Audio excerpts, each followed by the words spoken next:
Permettez-moi tout d'abord de saluer les membres de la grande coalition Gëm Sa Bopp qui ont effectué le déplacement pour venir assister à cette conférence de presse. Je m'appelle Cheikh Omar Dramé. Je suis le délégué général adjoint chargé de la jeunesse et de la culture du mouvement Gëm Sa Bopp. J'étais également candidat au conseil départemental de Sédhiou. C'est vrai, j'ai pas l'occasion de parler fréquemment à la télé. Les dernières performances que le Gëm Sa Bopp a eues dans le département de Sédhiou. Dans ce département, nous avons 14 communes, alors que nous étions représentatifs que dans 6. Contrairement à Benno, qui était représentatif dans les 14 communes, et le Yewwi Askan. Et malgré cela, nous avons pu remporter 2 communes. Nous avons eu 2 conseils départementaux, et dans la région de Sédhiou, nous avons plus de 100 conseillers municipaux. Et malgré tout, vous ne m'avez jamais vu tenir une conférence de presse. Aujourd'hui, si je me mets devant vous, c'est parce que l'heure est grave. Nous allons procéder ainsi. Je vais faire la lecture de notre texte liminaire et ensuite je vais donner la parole à Mambousso et Papodion de faire la version Wolof. Et enfin, nous allons se mettre à votre disposition pour répondre à quelques questions. À présent, je m'en vais vous lire notre texte liminaire. Madame, Mesdemoiselles, Messieurs les journalistes, la grande coalition Gëm Sa Bopp a le plaisir de vous convier ce jour à cette conférence de presse pour aborder les questions liées à la décision du Conseil constitutionnel. De quel référentiel juridique s'inspire le Conseil constitutionnel sénégalais? Certainement pas celui en vigueur au Sénégal et dans les grandes démocraties. Le Conseil constitutionnel a commis par ignorance ou pour plaire uniquement à Macky Sall plusieurs fautes de droit qui ne protègent ni les droits fondamentaux des électeurs, ni la stabilité politique dans ce pays. D'abord, le Conseil constitutionnel a méconnu la décision de la Cour de justice de la CEDEAO ordonnant à l'État du Sénégal de supprimer le parrainage citoyen. Ensuite, c'est ce même Conseil constitutionnel qui valide la liste de Benno Bokk Yakaar. Par ailleurs, comme vous le savez, l'arrêté du ministre de l'Intérieur, en plus de son caractère laconique, défaut de motivation suffisante, viole incontestablement le principe de l'égalité, notamment l'article L149 du Code électoral fixant le maximum autorisé. Ce maximum fixé par la loi vise à éviter l'abus dans la collecte des parrains et ainsi permettre aux autres candidats d'en disposer également. Et donc, le chiffre qui doit être pris en compte n'est pas celui pris en compte par le dispositif, mais bien entendu le nombre déposé au niveau de la Direction générale des élections. En validant l'arrêté pris par le ministre de l'Intérieur, le Conseil constitutionnel blanchit une illégalité qui porte atteinte au droit de suffrage des électeurs. Ces décisions rendues par ce Conseil et les recours rejetés sont une fraude à la démocratie et une menace à la stabilité politique du pays. Empêcher la majorité des électeurs inscrits de faire le choix librement, c'est confisquer, n'est-ce pas,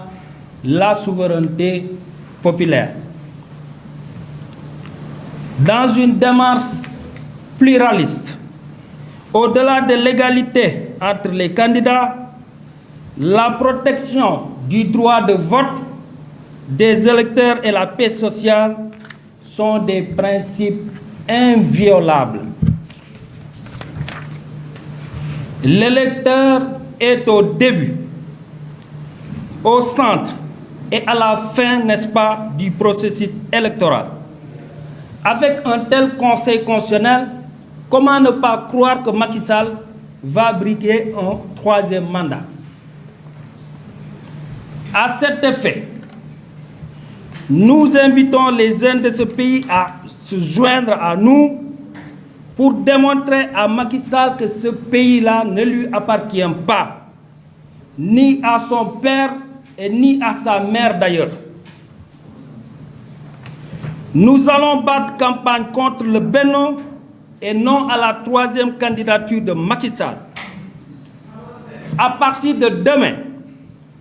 nous lançons un appel à toute la jeunesse sénégalaise,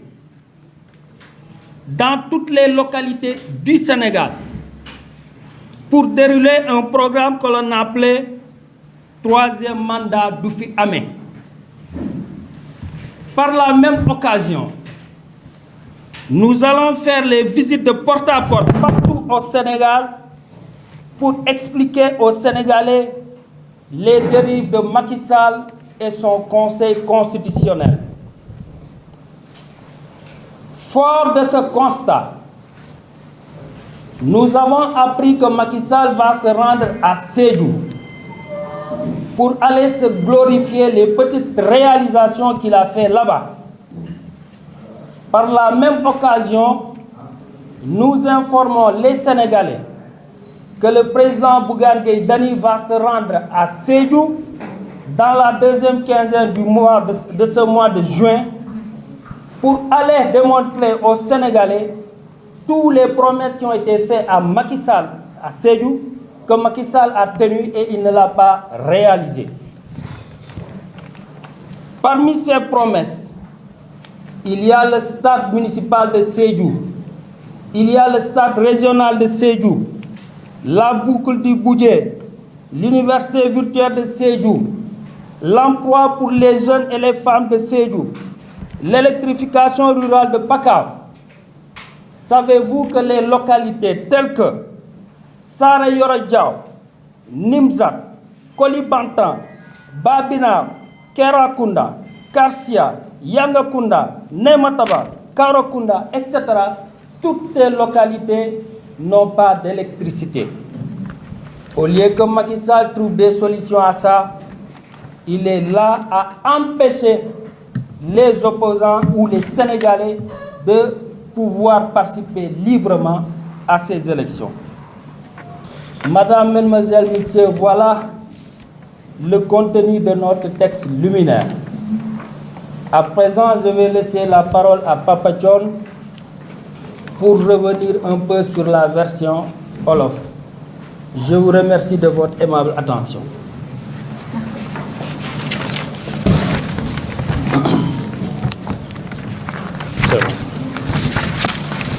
Salaamaaleykum mbokk journaliste yi ñu ngi leen di nuyu di leen ziar tey leen dong moo tax ñu daje fi duñ ko guddal te duñ ko gàttal muy la décision du Conseil constitutionnel mais aussi waa DGE seen décision bi ñu jël boo xoolee ba ñu génnee ci élection locale yi am nañu 5 maires plus de 600 conseillers municipaux nga ni gëm sa bopp la grande coalition mënul matal parrainage wala li mu déposé ci parrainage baaxul loolu duñ ci guddal li tax duñ ci guddal mooy le président Bougane Gueye Dany ak l'équipe def na li ñu war a def ba montrer aux Sénégalais que ni dañoo def wala dañoo jalgati yoon ci jalgati yoon boobu nag si la jeunesse su gëm sa bopp daje depuis des jours di préparer xool nan la ñu war a mën a def face à cette forfaiture te pare nañu moo tax ñu woo leen tey jël décision informé leen jël en témoin Sénégalais yi jël en témoin l'opinion nationale et internationale ci loolu le ministre de l'intérieur dama koy bamtuwaat le ministre de l'intérieur laa wax mi nga xamante ni moo nekk en complicité avec DGE le directeur Thiendella ak le gardien de la confusion Macky mi nga xamante ni ñoo def seen complicité ne benn justice moo fi am muy volonté de Macky Sall alors que justice boobu amul looloo tax ñu daje te fan yii ci néew dinañ leen wan ni li ñu décidé mooy am te li ñu décidé mooy que ni en se basant sur l'article L149 bi nga xamante ne ministre de l'intérieur bi avec son arrêté moo ko def ñu nañ wan ni Macky Sall warul bokk ci élection législative bi mais la liste de Benno Bokk Yaakaar aussi warul bokk ci élection législative bi te loolu duñ ci nangu kenn même le président Bougane Gueye Dany bu ñu waxee ni reculer leen duñ ci reculer à partir de dès maintenant suba di ngeen gis ce que la jeunesse de Gëm Sa Bopp va faire et ñu ngi ciy woo képp ki nga xamante ni patriote nga wala réew mi moo la ñor képp kuy jeune ñu ngi lay woo nga fuyu ñu ci combat boobu et on sera dans la rue te yàggatul léegi neeñ leen won ni Macky Sall waxuma la sax mandat bi nga xamante ni moom la ñuy xeex mooy sa candidature pour le 3e mandat boobu dañ ko dépassé mais élection législative yi Macky Sall ak ses complices dinañ ci reculer buñ ci reculer wul boo moytuwul waxuma la li xewoon bi passé les événements de mars ba nga xamante ni dafa dugg ci beneen dem di wër dëkk bi di xam li xew mais bi avion am lay jël génn réew mi dem te loolu du sëriñ mooñ ci mën a delloo ginnaaw du le président Bougane Gueye moo ci mën a delloo ginnaaw du benn leader de l'opposition moo mën a def médiation pour delloo ñu si ginnaaw lu dul Macky Sall reculer wan ni ñu kat li ngeen wax mooy yoon ñëppay bokk ci élection yi wala kenn du bokk ci élection yi surtout la liste de Benno Bokk Yaakaar loolu mooy li nga xamante ni moo ñu yëkkati te amul leneen luñ ciy teg c'est juste ça l'objectif beneen chose bi mooy que ni bu ñu jugee fii tey dinañ defaat démarche ak les autres jeunes qui font partie des partis politiques def démarche woo leen ñu ñëw accompagner ñu ci combat bi parce que combat bi combat ñëpp la combat bi du combat wu gëm sa bopp ba parce que bépp citoyen da nga am droit jël parole da nga am droit ñu représenter la te yaa war a choisir ki lay représenter bu dee Macky Sall mayuñu loolu nag dañ koy xeex ko pour la liste de gëm sa bopp mais xeexal aussi les citoyens ndax ñu am seen droit mën a dem voter yi loolu mooy li nga xamante ni moo ñu yëkkati ñun gëm sa bopp te dans les jours à venir d'ici peu de temps ni ngeen gis résultat boobu encore une fois ñuy lancer un appel à toute la jeunesse ñu combattre le gardien de la confusion Macky Sall et le ministre de l'intérieur Antoine Diome loolu lañ amoon lu ñuy wax dañuy bàyyi Mame Boussa mu tënku wasalaam. salaamaaleykum.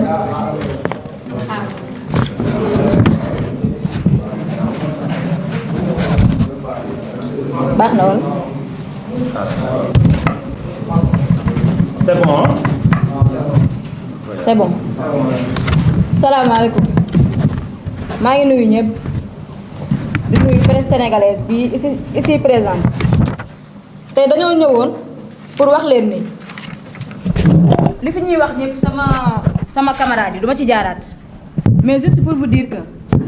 dégg nañ ni Macky Sall day dem Sédhiou ci deuxième quinzaine mois de juin bi dañ koy xamal ni ko du dafay dem pour glorifier wu ci réalisation yu ñàkk fayda yi mu fa jot a def par rapport ak yi mu leen diggoon lépp dinañ ko wax ni opération tibb tànk ba tey elle est en marche président Bougane Gueye Dany dina ko topp comme d'habitude ni mu ko daan toppee fu mu dem gas Bougane dina fa jaar suur ndax lu mu mës a jaar diggee ko ak dëkk bu mu mën a dem surtout Sédhiou bi mu diggee dina fa ñëw lu mu leen dig lu ne bu dee 100 benn la ci def te ni mu ko defee sa amaana du neex ni fa dëkk deuxième quinzaine bi nag bu taalee otoom dem Bougane taal otoom topp si ay tànkam comme d'habitude dinañ ko xamal ni ko li mu leen diggoon yëpp benn def ko te dinañ ko limal benn par benn dina fay dem pour glorifier wu li mu leen diggoon bokk na ci dina leen defal stade municipal kenn mësu koo gis stade municipal Sédhiou du presse bu ko mës a gis amagul dina leen defal stade régional ba tey def ko waxoon na dina leen defal zone industrielle amul dina leen defal électrification des zones rurales de Sédhiou kenn gisagu ko sama camarade sànq monsieur Dramé lim na ko zone yi nga xam ne amuñu courant Sédhiou bari na benn bu ma waxoon dina ko def defagu ko kon moom mënul dëkk chaque jour di teg Sénégalais yi ay dof di leen teg ni que moom lu mu wax ni dañ ko war a gëm à l'aveugle mënatul nekk Macky Sall na xam ne moomul réew mi moomu ko bàyyam moomu ko ni mu ci amee droit noonu la ci Sénégalais yi amee droit surtout président Bougane mi nga xam ne tabax na fi lu nekk Sénégalais yi ak kuréel Sénégalais ku nekk liggéey di jariñ njabootam Macky avant moo nekk président tabaxu fi télécentre kenn liggéey fayee kon moom bu manigancé ba jot réew mi dafa war a am ngor gu toll bi bu dem jotee mu dem loolu nag ça met en l'occurrence liñ naan 3e mandat du fi am na ko leer def ko ci boppam Macky Sall moomul nit ñi 3e mandat benn du fi am te bennoo warul bokk ci élection yi du conseil constitutionnel nee na moom dafa manigancé noonu ba dugal leen li génnee Yewwi Askan Wi moo war a génnee Benno Bokk Yaakaar gëm sa bopp kenn waxaale ko ndax lépp c'est des programmes teg nañ seeni wax def lu leen neex ba génnee gëm sa bopp waaw d'accord duñ ci neexal gëm sa bopp du dem waaye dinañ ko wan ni carrément nous serons présents ci élection yii nii te loolu day leer moom na ko def ci boppam Macky Sall moomul nit ñi. Le Yewwi Askan est une coalition de l'opposition ñëpp xam nañ ko ci opposition la nekk te gëm sa bopp ñëpp xam nañ depuis 2019 ñu ngi ci coalition ñu ngi ci opposition. Aujourd'hui le combat bi nga xamante ni opposition yëpp dina ci da ci war a bokk mooy ni que Macky Sall njuum njaaj bu mu nekk ci dëkk bi moo war a deñ effectivement ñun on va pas rester les mains croisées sànq waxoon naa ko fi ñun dinañ def les visites de proximité dugg ci ay kër defar ay affiches ay flyers expliquer pas yi expliquer maire yi Macky Sall 3e mandat mi muy waajal du fi am bu ñeneen ñi di xeex côté bële ñun dinañ dugg ci ay kër ci ay marché informer les Sénégalais dérive yi nga xamante ni Macky Sall mu ngi ko fi def ak conseil constitutionnel la oui. may comme poser deuxième question ñëwal. D'accord sama deuxième question mooy parce que li ma bëggoon ci première question de répondre ko carrément ñu gis ni que wàllu Sénégal dafa def fekk si coalition Yewwi Askan Wi pour ñoom ñu booloo liggéey est-ce que jël gëm sa bopp aussi def la même chose pour ñoom aussi yéen parce que gis nañ ni que sax élection bu jotee yéen dañ leen di expulsé ci liste bi est-ce que jotul ni ngeen fekk si coalition bi nga xamante ni moom mooy Yewwi Askan Wi. Oui, pour le moment yéen ñëpp yéen a ngi suivre actualité politique li si ñu recalé ou rejeté gëm sa bopp ci la bokk donc bu fekkee ni ñoom xam nañu que gëm sa bopp du ci bokk te gëm sa bopp jarul sax muy prouver ni ndax am na poids wala déet sànq waxoon naa ko fi Sédhiou Dakar aussi wax nañ ko fi ab commune yi ñu gagné ay conseils municipaux yu ñu am kenn mënul wax ni gëm sa bopp amul poids waaye nag bu fekkee ni ñoom ñoo soxla dara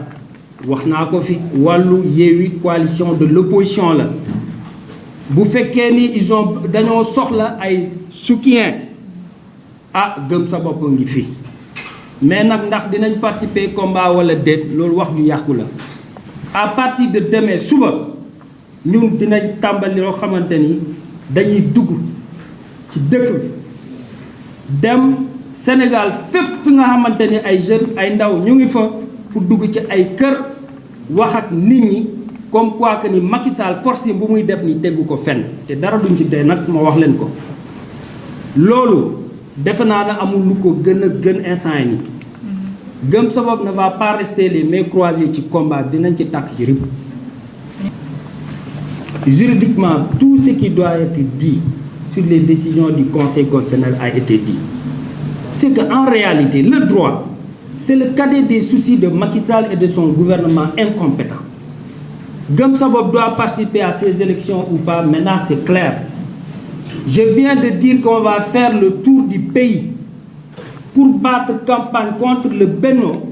et éventuellement alerter les Sénégal pour la 3e candidature de Macky Sall c'est assez clair si on ne soutient pas Benno qui reste la question est assez claire et maintenant je viens de répondre à la question de votre collègue est-ce que c'est le gëm sa bopp qui doit aller véritablement rejoindre les autres ou non tout le monde sait que nous ne participons pas à ces élections la porte elle est ouverte à toute l'opposition sénégalaise de toute façon nous à notre manière Nous allons combattre ce régime de Macky Sall, ça a toujours été notre objectif principal et rien ne va nous défier sur ce chemin-là. J'aimerais la même réponse en wolof, s'il vous plaît. Bon, merci Ousmane pour sa question bi juste dañuy éclaircir rek te waxoon nañ ko léegi mooy li nga xamante ni est-ce que ñun dañuy battre campagne contre Benno Bokk Yaakaar wala candidature wala liste Benno Bokk Yaakaar bi ñu validé moom la ñuy bañ pour vous dire ñun li ñu wax mooy suñu combat premier mooy la liste de Benno Bokk Yaakaar bi nga xamante ni dañ ko validé ne day jàll élection législative ñun la jeunesse de Gëm Sa Bopp ñun dañuy ñooñu duñ dem élection parce que on peut pas accepter une justice à deux poids deux mesures dañoo basé wu ci droit ñoom d'après li ñu wax ak seen lobbying rejeter la liste de la grande coalition Gëm Sa Bopp noonu la ñu war a basé woo ci même loi boobu avec l'article 146 L146 49 rejeter la liste de Benno Bokk Yaakaar tant que rejeté wuñu ko ñun li ñu wax mooy élection du fi am et la liste de Benno Bokk Yaakaar du ñu dem élection hormis ça d'abord maintenant mooy que ni dinañ battre campagne sensibiliser la population wax leen ni kat la candidature de Macky Sall du fi jàll waxuñu troisième mandat am dina am wala du am parce que troisième mandat balaa nga xaa wax day fekk nga dem élection mais moom du def candidature du jàll sax ba muy dem élection ñaar yooyu la ñu wax ñun la jeunesse li ñu organiser xam nga wax nañ sànq ne dañuy def ay visites de proximité parce que stratégie yëpp mënuñu ko wax fii nii mais y a des choses yoo xam ne dans les jours à venir di ngeen ko gis te moom laa leen wax boobu boo moytuwul Macky Sall avion lay jël génn réew mi dem parce que bii passé dafa jëloon blindé wër Sandaga di xool li xewoon ma ne bu reculé wul ci lii bii di ñëw day jël avion génn réew mi dem te li ma leen wax di ngeen ko gis ci fan yi néew xam nga bu dee ci irrégularité si liste Yewwi Askan Wi ñi ko war a xeex ñi ngi koy xeex irrégularité yu am ci Benno Bokk Yaakaar ñi ko war a xeex ñi ngi koy xeex bu dee dañ ni irrégularité aussi dafa am ci la grande coalition Gëm Sa Bopp ñi koy xeex ñi ngi ko war a xeex mais ñun lu ñu wax mooy que ni booy xeex ba ni Yewwi Askan Bi da nga koo rejeté parce que dafa am irrégularité nga xeex ba rejeté ñoo xamante ni ce sont des inscrits sur la liste électorale mën a voté nga ni ñii ay non inscrits lañ ba rejeté la grande coalition Gëm Sa Bopp noonu nga war a rejeté tamit liste bi nga xamante ni dafa def surplus war a déposer benn nombre bu ñu ko laaj maximum mu def le plus kooku tamit noonu la ko loi wala rejeté comme que loi bi rejeté wu ko te ñun ñëpp xam nañu ñan ñooy condition loi parce que loi amatu fi moom laa leen wax sànq loi bi mooy volonté de Macky Sall kon que ñuy combattre bu Yewwi ak ñuy combattre benn amul sens li ñuy combattre mooy fexe ba Macky Sall delluwaat ginnaaw bàyyi loi bi ñu appliqué ko comme muy joxe consigne ne kii warul bokk kii dafa war a bokk loolu la ñu wax ni moom la ñuy combattre te loolu lañ nekk Voilà, merci Pape. C'est bon? Voilà. Donc, ñu ngi leen di sant di leen gërëm d'avoir répondu à notre appel. On vous donne rendez-vous les jours à venir.